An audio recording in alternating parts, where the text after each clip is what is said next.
nakakilala ka bang tao na dalawa ang pagmumuka? Kung ilalarawan, nakakatakot, no? Pero hindi siya gawa-gawa. Totoo siya at marami ang gaya niya. Kumbaga sa barya, doble cara.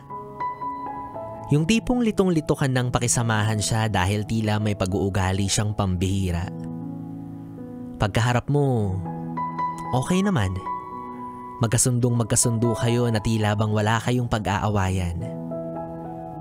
Diba, kaibigan pa nga ang inyong turingan? Friend, BFF, bes, mare, pare, ganyan kayo magtawagan. Marami kayong kwentuhan at kulitan na hindi matatarawaran. Yung mga sikreto mo nga, siya rin yung lagi mong pinagsasabihan kasi lubos mo siyang pinagkakatiwalaan. Pero ang hindi mo alam, sinasaksak ka na pala sa likod nang hindi mo ramdam.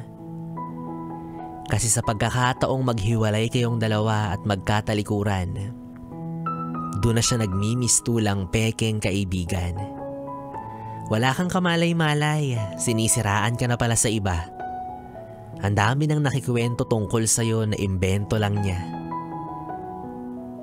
May mga naitatago pala siyang galit at inis sa'yo. Pero ang mga nakakabahala dito, ni hindi man lang niya sinabi sa'yo ng diretso. Talagang pinarating pa niya sa ibang tao. Ang kapal ng mukha, no? Daig pa ang kapal ng kalyo sa mga paa mo. So ano? Sa mga oras na magkaharap kayo, anong mukha ba talaga yung nakikita mo? Yun bang totoo? O yung nagbabalat kayo? Ang hirap ng alamin, no? Pero isa lang ang sigurado, plastic yung kaibigan mo. Kaya mula ngayon, simulan mo nang matuto na hindi lahat ng ngiti ay mula sa isang totoong tao. Dahil yung iba, kasing galing ngumiti ng isang maamong aso na siya rin palang sasakmal sa'yo.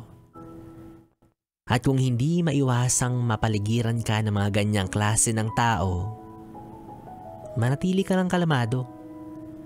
Ang mahalaga, alam mong mas magaling kang makipagplastikan sa kanila. Tandaan mo, plastic lang sila, istro ka, diba? Dahil bukod sa plastic ka na, sip-sip ka pa. Yan. Yun naman ang kinaibahan mo sa kanila, diba?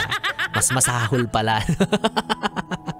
Yes, friend, kapiling mo pa rin ako, DJ B-Boy Bibo, para sa ating tuloy-tuloy na BB Time hanggang mamayang alas 12 dito sa 101.1 Yes FM Solid.